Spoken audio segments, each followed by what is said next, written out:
ঠাকুরগাঁয়ের মশালগাঁও সীমান্তে শুক্রবার নারী ও শিশুসহ ১১ জনকে পুশিনের চেষ্টা করেছে ভারতের সীমান্তরক্ষী বাহিনী বিএসএফ। তবে বিজিবির কঠোর অবস্থানের কারণে সেই চেষ্টা ব্যর্থ হয়েছে। এ বিষয়ে জানাতে ঠাকুরগাঁও থেকে যোগ দিচ্ছেন সহকর্মী মঈনুদ্দিন তালুকদার হিমেল। বিএসএফ এর পুশিন চেষ্টার পর সীমান্তে বিজিবির অবস্থান কেমন দেখছেন? সুমনা, বিজিবি তো প্রথম থেকেই সতর্ক ছিল। বেশ যখন সারা বাংলাদেশে পুশিনের আতঙ্ক শুরু হয় তখন থেকে আমি লক্ষ্য করেছি ঠাকুরগাঁর যে বিজিবির যারা আছে 50 বিজিবি এবং 42 বিজিবি তারা তাদের সর্বোচ্চ সতর্ক অবস্থানে ছিল।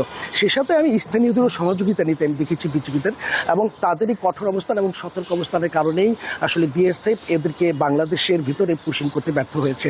তবে সুমন, আপনাকে আমি বলে রাখি, এই বর্তমান সময়ে কিন্তু সেখানে সেই যে 11 জন মানুষ রয়েছে তার মধ্যে আছে 4 জন নারী, 4 জন শিশু এবং 3 জন পুরুষ।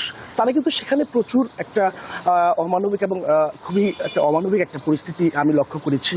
সেখানে তারা খোলা আকাশের নিচে সেই শূন্যরেখা থেকে 50 গজ ভারতের দিকে ভিতরে তারা অবস্থান করছে। সেখানে মনে করেন এই প্রচণ্ড গরমে তাপাত হয়ে তারা সেখানে ছাদ ছাড়া অবস্থায় রয়েছে। কখনো বা ঝড় বৃষ্টি তাদেরকে ভিজিয়ে দিয়ে যাচ্ছে। তাদের পরিস্থিতি দেখা যাচ্ছে একেবারেই একটা অমানবিক পরিস্থিতির সৃষ্টি হয়েছে। তারা এখন চায় শুধুমাত্র একটু আশ্রয়। তারা অনিশ্চিত তারা এখন কোথায় যাবে, তাদের কি হবে। এটা কিন্তু বিজেপি কিন্তু তৎপর ছিল, চেষ্টা করেছে, পতাকা বৈঠক করেছে বিএসএফ এর সাথে যে কোনোভাবে এটা থেকে কোনো একটা সমাধান টানা যায় কিনা। তবে পতাকা বৈঠকেও বিজিবি বিএসএফ কোনো প্রকার কোনো রকমের সিদ্ধান্তে পৌঁছতে পারেনি। তবে এখন পর্যন্ত চেষ্টা অব্যাহত রয়েছে বলে জানিয়েছে বিজেপি।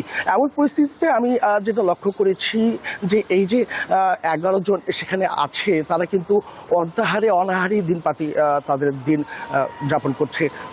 সেখানকার স্থানীয় সাধারণ মানুষ কখনো যদি কিছু সেখানে দিয়ে আসছে তারা খেতে পারছে, যদি কেউ দিয়ে আসতে না পারছে তাহলে তারা অনাহারি থেকে যাচ্ছে।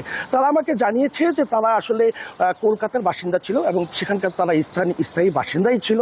শুধুমাত্র তারা মুসলিম বলেই ভারত থেকে তাদেরকে বাংলাদেশে পুশিং করার চেষ্টা করা হয়েছে।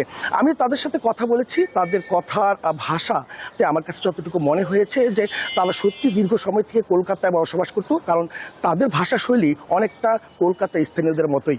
আমি তাদের কাছে জিজ্ঞেস করেছি যে আসলে তাদেরকে কবে আটক করা হয়েছে। তারা জানিয়েছে তাদেরকে ঈদের ঠিক 2 দিন আগে আটক করা হয়েছে এবং যে যতটুকু সময় তারা আটক ছিল প্রতিদিন তাদেরকে একবেলা খেতে দেওয়া হতো। তাদের পরিস্থিতি এখন আসলে খুবই অমানবিক। তারা এখন একটু সমাধান চায় এবং বিজিবি আমাদের জানিয়েছে তারা সর্বোচ্চ সতর্ক অবস্থানে রয়েছে, কোনো প্রকার কোনো ছাড় তারা দিতে নারাজ। সুমনা, এই ছিল আমার কাছে হরিপুরের মশালগাঁও থেকে সর্বশেষ। হিমেল, ধন্যবাদ।